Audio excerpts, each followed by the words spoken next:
Sameer bro, first ನಿಮ್ ಎಫರ್ಟ್ಸ್ಗೆ ಹಾಗೆ ನಿಮ್ ಗಟ್ಸ್ಗೆ ಹ್ಯಾಟ್ಸ್ ಆಫ್ ಹೇಳ್ಬೇಕು. ಇವಾಗ ಸೌಜನ್ಯ ಕೇಸ್ ಬಗ್ಗೆ ಮಾತಾಡೋಣ ಅಂದ್ರೆ ನಾವೆಲ್ಲ ಸೌಜನ್ಯ ಒಬ್ಬರಿಗೆ ಈ ತರ ಆಗಿದೆ ಅಂತ ನಾವು ಅನ್ಕೊಂತಾ ಇದ್ವಿ. ಬಟ್ ಅಲ್ಲಿ ನೋಡಿದ್ರೆ 1000+ ಕೇಸ್ಗೆ ಈ ತರ ಆಗಿದೆ ಅಂತ ಗುರು. ಸೊ ಜಸ್ಟ್ ಇಮ್ಯಾಜಿನ್, ನಮ್ಮ ಮನೆಯಲ್ಲವರು ಹೋಗ್ತಾ ಇರ್ತಾರೆ ಧರ್ಮಸ್ಥಳಕ್ಕೆ, ಅವ್ರಿಗೂ ಈ ತರ ಆಗಿದ್ರೆ ನಾವೇನ್ ಸುಮ್ಮನೆ ಇರ್ತೀವಿ ಗುರು.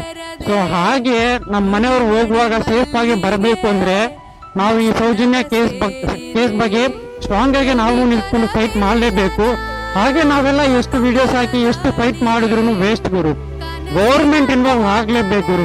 ಒನ್ಸ್ ಗೌರ್ಮೆಂಟ್ ಇನ್ವಾಲ್ವ್ ಆಗಿದ್ರೆ ಪಕ್ಕ ಜಸ್ಟಿಸ್ ಸಿಗುತ್ತೆ. ಹಾಗೆ ಜಸ್ಟ್ ಇಮ್ಯಾಜಿನ್ ಮಾಡಿ, ಈ ಒಂದು ವಿಷಯದಲ್ಲಿ ಗೌರ್ಮೆಂಟ್ ಇನ್ವಾಲ್ವ್ ಆಗಿ ಜಸ್ಟಿಸ್ ಸಿಕ್ಕಿದ್ರೆ ಮಾತ್ರ ಇಡೀ ಪ್ರಪಂಚಕ್ಕೆ ಗೊತ್ತಾಗುತ್ತೆ ಕರ್ನಾಟಕ ಗೌರ್ಮೆಂಟ್ ಎಷ್ಟು ಸ್ಟ್ರಾಂಗು. ಕರ್ನಾಟಕದಲ್ಲಿ ಯಾರಾದ್ರೂ ಏನಾದ್ರೂ ಮಿಸ್ಟೇಕ್ ಮಾಡಿದ್ರೆ ಹೇಗಿರುತ್ತೆ ಪನಿಷ್ಮೆಂಟ್ ಅಂತ ಗೊತ್ತಾಗುತ್ತೆ. ಸೊ ದಯವಿಟ್ಟು ಗೌರ್ಮೆಂಟ್ ಇನ್ವಾಲ್ವ್ ಆಗ್ಬೇಕು ಇದಕ್ಕೂ. ಈ ಒಂದು ಕೇಸ್ ಇನ್ವಾಲ್ವ್ ಆಗಿದ್ರೆ ಅಲ್ಲಿ 1000 ಮೆಂಬರ್ಸ್ ಯಾರ್ಯಾರು ಇದಾರೋ ಗರ್ಲ್ಸು ಅವ್ರಿಗೆಲ್ಲ ಜಸ್ಟಿಸ್ ಇದ್ದಂಗೆ. ಸೊ ದಯವಿಟ್ಟು ಗೌರ್ಮೆಂಟ್ ನ ರಿಕ್ವೆಸ್ಟ್ ಮಾಡ್ತಾ ಇದೀವಿ, ಈ ಒಂದು ಕೇಸ್ನ ಸ್ವಲ್ಪ ಪರ್ಸನಲ್ ಆಗಿ ತಗೊಂಡು ಸ್ವಲ್ಪ ಜಸ್ಟಿಸ್ ಸಿಗುವಾಗ ನಾವು ಹೋರಾಟ ಮಾಡೋಣ.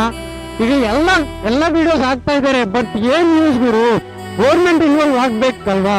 So let's fight for it. Government involve ಆಗೋ ತರ ನಾವು ಮಾಡೋಣ. So let's fight for Soujanya case. Justice ಸಿಗ್ಲೇಬೇಕು ಗುರು, ಏನೇ ಆಗ್ಲಿ ಜಸ್ಟಿಸ್ ಸಿಗ್ಲೇಬೇಕು. So justice for Soujanya. Thank you so much.